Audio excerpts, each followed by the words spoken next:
Hello friends, आज के इस वीडियो में हम बात करने वाले हैं एक काफ़ी इम्पोर्टेंट और बेसिक जो भी कंप्लायंस है उसको कहते हैं DIR 3 KYC। तो बेसिकली ये केवाईसी हर साल होता है और ये एनुअल कंप्लायंस है।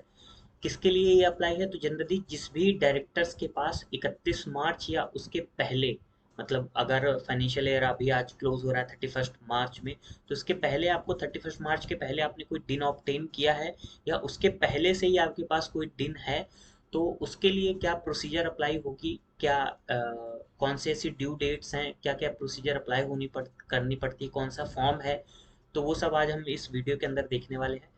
तो अगर आपके पास डिन है और आप 31 मार्च के पहले आपके पास डिन है, तो आपको आरओसी के पास एक इंटीमेशन देनी होती है कि जो भी हमारा रजिस्टर्ड एड्रेस है, जो हमारा फ़ोन नंबर है वो सही है, और उसकी ऑथेंटिसिटी के लिए आपको एक DIR 3 KYC फॉर्म साइन करके और आरओसी के पास सबमिट करना होता है।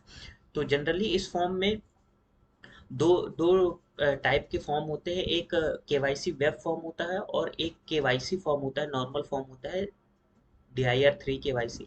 तो वेब फॉर्म जनरली उनके लिए होता है जिनका 31 मार्च के पहले ऑलरेडी फॉर्म था और कोई भी चेंजेस नहीं है उनके परमानेंट एड्रेस, पासपोर्ट नंबर, आधार नंबर या जो भी उन्होंने डिटेल पहले फिल की थी एड्रेस से रिलेटेड या आइडेंटिटी से रिलेटेड, उसमें कोई भी चेंजेस नहीं है। तो उस केस में आपको DIR केवाईसी वेब फॉर्म के थ्रू आपको केवाईसी फाइल करनी होती है। उसमें आपके सिंपली आपके मोबाइल नंबर और ईमेल एड्रेस में एक ओटीपी आता है। ओटीपी के वेरिफिकेशन के बाद आप उसको जनरली सबमिट कर देते हैं, तो आपका केवाईसी हो जाता है। बट आपका अगर कोई भी चेंजेस है एड्रेस में, या फिर आपको पहली बार आप फॉर्म भर रहे हैं, आप अभी डायरेक्टर बने 31 मार्च में और आपको पहली बार केवाईसी करवाना है, तो उसके लिए थोड़े डिफरेंट प्रोसीजर होती है। उसके लिए आपको DIR 3 KYC फॉर्म जो कि होता है वो आपको भरना होता है।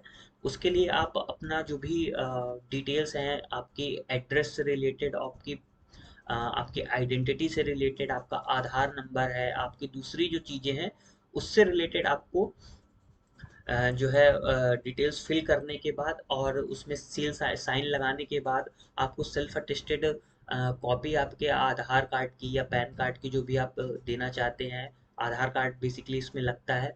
और दूसरा ऑप्शनल अटैचमेंट में आप चाहें तो अपना पैन कार्ड या फिर दूसरी कोई भी आइडेंटिटी या एड्रेस प्रूफ आप लगा सकते हैं। तो इसमें आपको ये याद रखना है कि आपकी जो भी डिटेल्स आप भरें वो बिल्कुल सही होनी चाहिए, क्योंकि ये एक बार अगर आपने भर दी और सबमिट हो गया, अप्रूव हो गया, तो ये आप इसको नेक्स्ट ईयर ही जो है चेंज कर पाएंगे। तो बीच में ये चेंज नहीं होता है। तो बेसिकली ये आपको याद रखने हैं कि आप अगर केवाईसी कर रहे हैं तो आपको सारी डिटेल बहुत ही अच्छे से भरनी होती है। उसमें काफ़ी ऑप्शन आते हैं कि आप इंडियन सिटीजन हैं नहीं हैं, और आपकी एज और आपका जो एड्रेस है वो सारी डिटेल आपको फिल करने के बाद ये सब आप अटैचमेंट लगाने के बाद इसको फिल करके आप सबमिट कर सकते हैं। इसके बाद एक इम्पॉर्टेंट पॉइंट आता है कि ये आखिर इसकी ड्यू डेट कब होती है, कब तक हम ये फॉर्म और या फिर जो भी वेब केवाईसी उसको कर सकते हैं। तो इसकी जो भी डेट है वो है 30 सितंबर। अगर आप आज की बात करें 2024 में, तो 30 सितंबर 2024 के पहले आपको ये केवाईसी करवा लेनी है, अदरवाइज आपको 5,000 रुपये तक की पेनल्टी इसमें भरनी पड़ सकती है।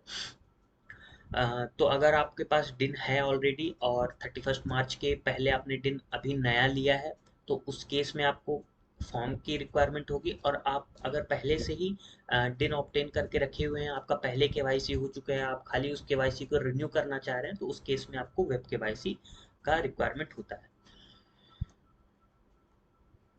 तो ये कुछ बेसिक इन्फॉर्मेशन थी DIR 3 KYC से रिलेटेड। तो अगर आपका अभी तक, चूंकि फाइनेंशियल ईयर क्लोज हो चुका है और आपने अभी तक केवाईसी नहीं कराया है, तो जल्दी से जल्दी इसको केवाईसी करवा लीजिए, क्योंकि लास्ट डेट का वेट करने में कई बार ऐसा होता है कि हम भूल जाते हैं, और दूसरा साइट की भी प्रॉब्लम होती है, तो इस कारण से आपको पेनल्टी लग सकती है अगर आप लेट हो गए तो एज सून एज पॉसिबल आप केवाईसी करवाइए। और दूसरी किसी भी इन company related information, income tax से जीएसटी के लिए आप हमारे जो नीचे नंबर है आप उस पर कॉन्टैक्ट कर सकते हैं।